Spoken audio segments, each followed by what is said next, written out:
Hey, welcome everybody. Marcel here on the Irnieracing YouTube channel. We're talking about the World Economic Forum probably all week.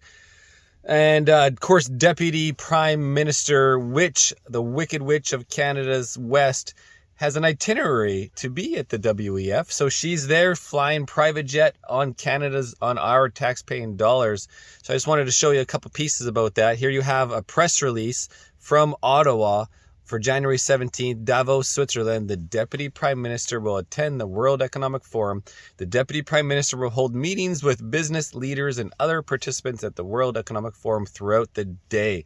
Closed to media. Yeah. And she's been put back on the pictures on the website for the Board of Trustees. Here you have World Economic Forum annual meeting. Where is Freeland? Oh, there she is. There's the Wicked Witch in red, the deputy. Along with who we got here, some interesting folk. 6 men and 4 women on this Board of Trustees.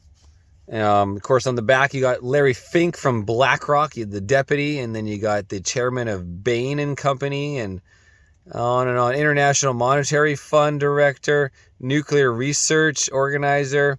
You got the AXA executive officer, and you got the vice chairman of the board, World Economic Forum. That's his job, I guess. And Salesforce, World Bank, and Reliance Industries. So yeah, there'll be hopefully get some footage of the Wicked Witch at the forum. I'm sure she'll be talking some nonsense.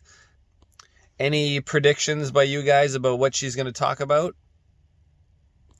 So far, the meeting has actually kicked off in a favorable with a special address by Javier Milei, who's now the president of Argentina. Argentina is they went rock bottom with their democratic socialism, and now Javier was voted in as somebody with common sense, and he's fixing the country. He fired everybody, and it's a total restart from just the little bits that I've researched. So let's take a little listen. Good afternoon. Thank you very much. Today I'm here to tell you that the Western world is in danger. And it is endangered because those who are supposed to have to defend the values of the West are co-opted by a vision of the world that inexorably leads to socialism and thereby to poverty. Unfortunately, in recent decades, motivated by some well-meaning individuals willing to help others, and others motivated by the wish to belong to a privileged caste, the main leaders of the Western world have abandoned the model of freedom for different versions of what we call collectivism. We're here to tell you that collectivist experiments are never the solution to the problems that afflict the citizens of the world. Rather, they are the root cause. Do believe me, no one better placed than us, Argentines, to testify to these 2 points.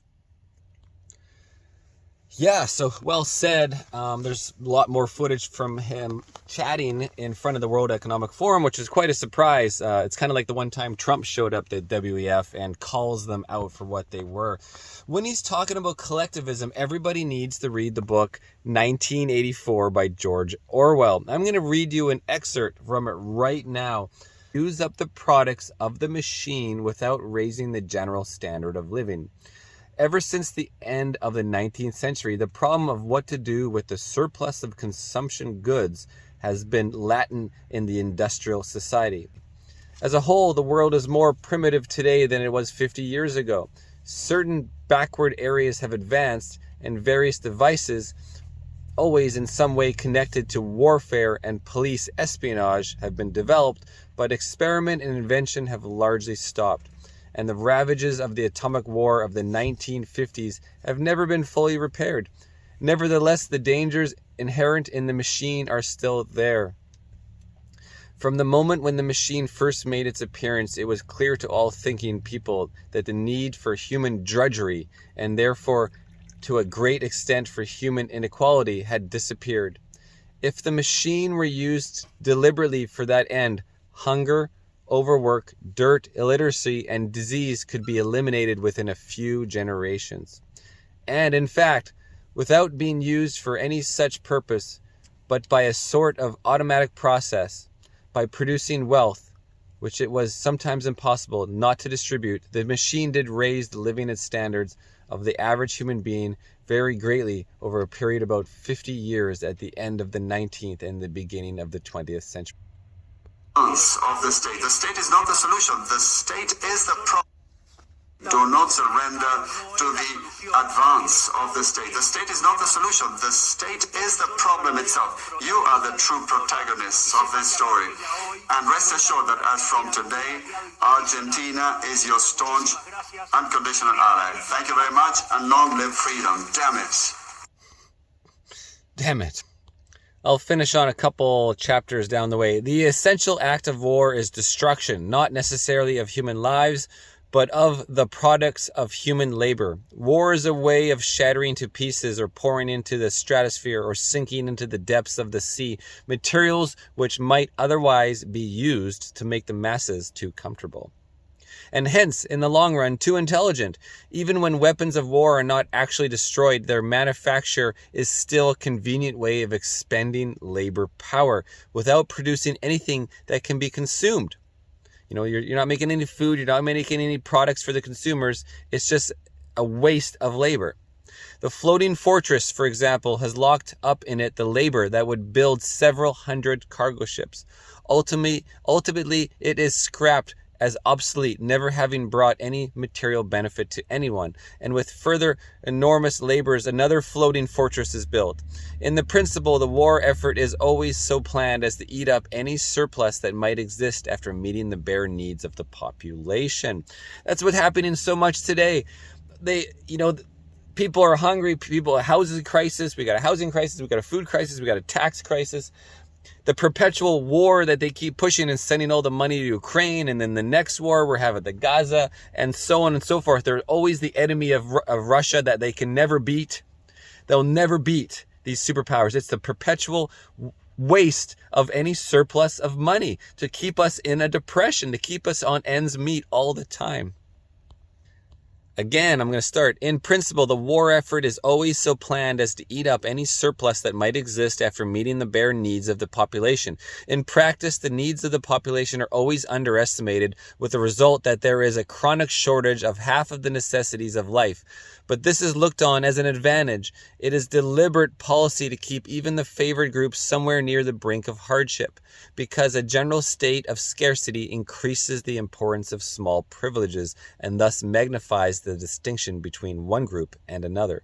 By the standards of the early 20th century, even a member of the inner party lives an austere, laborious kind of life. Nevertheless, the few luxuries that he does enjoy, his large, well-appointed flat, the better texture of his clothes, the better quality of his food and drink and tobacco, his 2 or 3 servants, his private motor car or helicopter, set him in a different world from a member of the outer party, and a member of the outer party have a similar advantage in comparison with the submerged masses, whom we call the proles.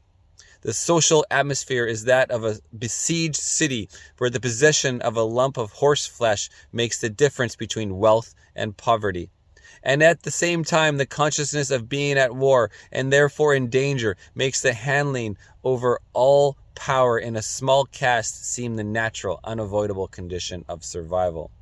Wow, crazy, huh?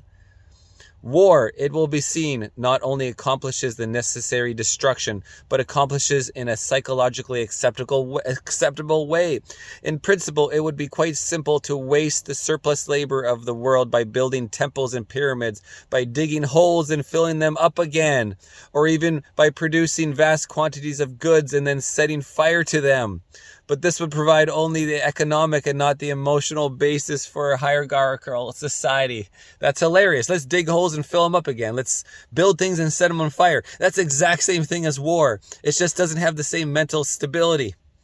What is concerned here is not the moral of the masses, whose attitude is unimportant so long as they are kept steadily at work, but the morals of the party itself. I'm going to leave it at that, guys. Stay tuned for more World Economic Forum. I'm also going to do a whole story on Chyrista Freeland's background on her Nazi grandfather and how she tried to cover it up. Irnieracing.